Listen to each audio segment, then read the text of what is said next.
All right, we're gonna talk about the Chargers and the Vikings game. The not too interesting game. I'm going to call it, and I'm going to keep this going every week from now on. I've just decided this. This Okay. is my dud of the week.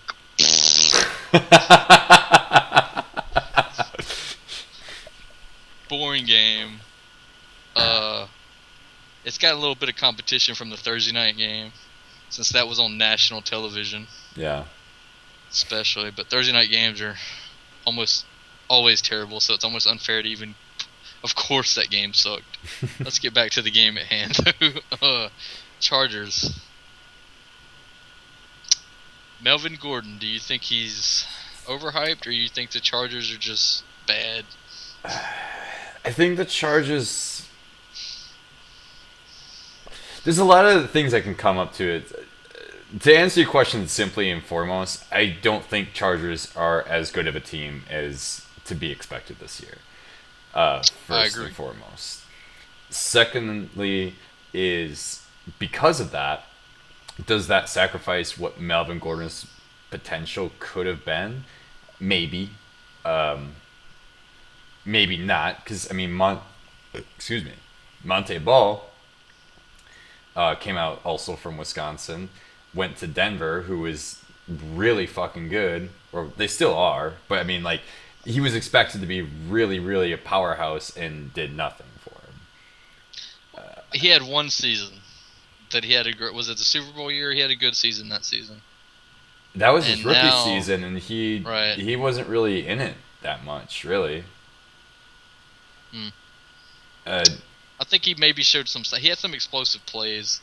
Maybe it wasn't sustained. I do remember thinking. I remember the season ended, and I still had a positive view of Monte Ball at least.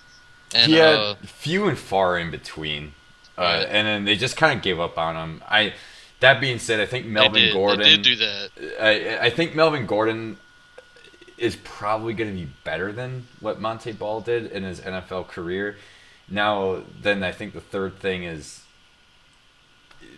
does whatever their offense, have correlate of how he likes to play or how he's eligible to play. Some players can just match up with their offensive coordinator right away and boom, you're set to go. Some players just really learn how to adjust, really well. I don't know. He's a rookie. I don't really think a lot of times, especially rookie running backs, they struggle early Yeah. to get the offense down, and I really don't think you can truly write one off until after 2 years, probably. Yeah, that's a good point. But I do think a lot of I think it's more the Chargers than him, personally. I think that they're just not really utilizing him. Uh, they're just not looking good as a whole, really. It's like they're just one of those teams that doesn't have a real reason to not look good, I think Chargers have been in this trend for probably, I don't know, last 6, 7 years. It's Philip Rivers' entire career, basically. Yeah, exactly. I Hot was and cold, originally hot gonna and say cold. pretty much since they took Well, over with Philip Rivers, but I don't know if I want to go that bold or not. But it really has been because like one year they're explosive, next year they're not, and next year they're explosive, I'm not next year saying they're it's not. Philip Rivers' fault. I'm just No, saying it's definitely the pattern since he's been there, though. I think that's a pretty fair statement. You can argue about what's the cause, but the Chargers have definitely, they kind of ran that division a little bit before Peyton Manning showed up, and they'd get to the postseason and they wouldn't really do anything. hmm But especially since the Broncos have risen, the Chargers have just been kind of stuck in this rut. I think they've made the postseason once in the last 4 years. hmm I could be wrong on that if they made it the year before. I don't think. No, the Chiefs did. So, no. The Chargers are definitely just. I think they're just waiting for Peyton Manning to retire to have a chance, personally. I think everybody in Like, that division kind of is. yeah. They're just. They're licking their chops right now, seeing him playing from like a position of weakness, is what it looks like, compared Yeah. to before. But they're still. Denver's still 3-0, and the Chargers, are still struggling. And on the flip side, Minnesota is looking better every game. I think They're looking better every game because they're using Adrian Peterson more Adrian every game. Peterson. Right. I think that if last week he didn't do it, this week for sure. After 2 weeks of it in a row, he has definitely announced that okay, week one was a fluke. I was rusty. They didn't use me enough. Whatever for whatever reason, Yeah, week one was a fluke, and I'm back. You know, yeah. he has announced that he is back with gusto, I think so the to speak. Vikings have pretty much established that. Well, first of all, their defense looked really good this game. So their It did. the defense definitely stepped it up of showing of what they potentially really can do as compared to what they did to the 49ers, which wasn't much. And I think what the Vikings have also really shown is that Teddy Bridgewater can control the game. Adrian Peterson won't get you your yards. He Teddy Bridgewater can be your franchise quarterback, Mm-hmm. but Adrian Peterson will be the reason that you're a contender. You know, Yeah, yeah, Bridgewater has shown that he's good enough to run the team, the offense, and all that. yeah. And he doesn't really turn the ball over. I don't want to jinx him, but thus far he's shown pretty good And that's what I mean by him controlling the control. game. Like Right. he's a good enough quarterback. He's kind of like Russell Wilson in a way. Like doesn't really make too many mistakes.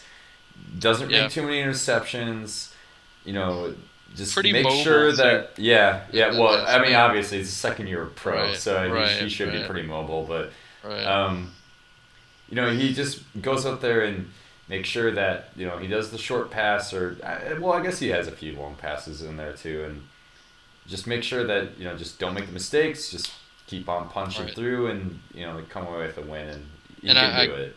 I guess I don't want to get too deep into predictions right now, but to sort of tie this together, because the third team we mentioned was Denver, and Minnesota actually goes to Denver this coming up week. So Hmm. we're going to finally see Minnesota against a real team, a real good team, I should say, and see what they can do. Because Yeah, I've got them picked right now for a potential sneaking in a wild card slot. right. And if they can beat Denver and end that streak they've got going, then it's definitely possible. So Shit, if they can beat Denver in Denver, in yeah, Denver, yeah, uh, I don't know what to think. If they're gonna I'm break Denver's winning streak 3-0. right.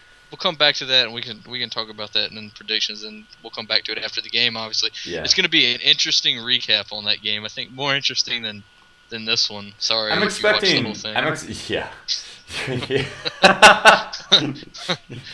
Both the whole game I'm and sure this everybody in video. Minnesota probably watched the whole thing, rejoicing about Right, it. right, But yeah, I'm more excited for Minnesota's next week than anything else. So right.